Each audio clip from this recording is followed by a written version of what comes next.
நீங்கள் எந்த அம்பாலை வழிபடணும் அப்படின்னு கேட்டிங்கன்னா திருவக்கரை வக்ரகாளி அம்மன். இந்த அம்பாலை சொல்லும் போதே என்னுடைய மெய் சிலிர்த்து போகிறது அப்படின்னு வந்து சொல்லலாம்.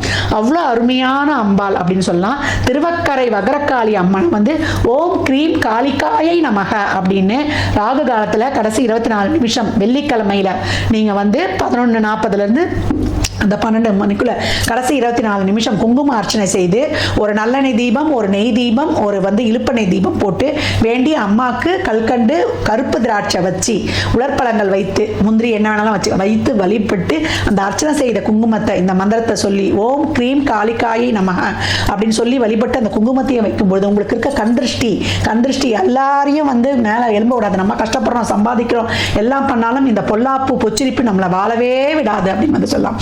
அப்பேற்பட்ட கண்திருஷ்டியை நீக்கி உங்கள் வாழ்வில் மிக சிறப்பாக பயணிக்க வைக்கும். அப்போ அந்த கணபதி மந்திரத்தை சொல்லும்பொழுது நல்ல புத்தியையும் வெற்றியையும் சித்தியும் புத்தியும் தரும்.